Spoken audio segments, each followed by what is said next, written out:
David sir, ഇനി ഈ സിറ്റിയിൽ മാത്രമല്ല ഇന്ത്യ മുഴുവൻ അറിയപ്പെടാൻ പോവുകയാണ്. ടൈഗർ അപ്രത്യക്ഷനായിട്ടില്ല. ടൈഗർ ജീവനോടെയുണ്ട്. അവൻ വൈകാതെ തന്നെ തിരിച്ചു വരും. മണ്ടത്തരം നീയാണ് പറയുന്നത്. ടൈഗറിനെ ഡേവിഡ് തരകനുമായിട്ട് കമ്പയർ ചെയ്യുന്നു. ഡേവിഡ് തരകന്റെ ഹോട്ടലിൽ ഇരുന്ന് ടൈഗറിനെ കുറിച്ച് പറയുന്നു. ഒന്നെങ്കിൽ ഫിറ്റ് ആയിരിക്കും, അല്ലെങ്കിൽ അതിന് മാത്രം ധൈര്യം കാണും. എന്തിനാ നിങ്ങൾ ആ പാവത്തിനെ തല്ലുന്നത്? ഇവിടുന്ന് 2 കാലിൽ വീട്ടിലേക്ക് പോകണമെങ്കിൽ മിണ്ടാതെ സ്ഥലം വിട്ടു.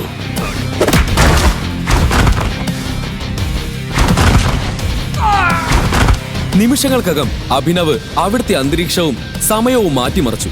മരണത്തെ കൺമുന്നിൽ കണ്ടു നിന്നിരുന്ന ജോണി എന്ന പേരുള്ള ആ പയ്യൻ അഭിനവിന്റെ ഈ രൂപം കണ്ട് ഞെട്ടിപ്പോയിരുന്നു.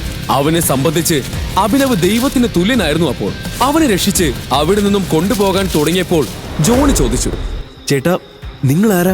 ഞാൻ ടൈഗർ. നീ നിന്നെ കുറിച്ചൊന്നും പറയില്ലാന്ന് ഡിസൈഡ് ചെയ്ത് കഴിഞ്ഞല്ലേ? എന്തിനെ കുറിച്ചാ?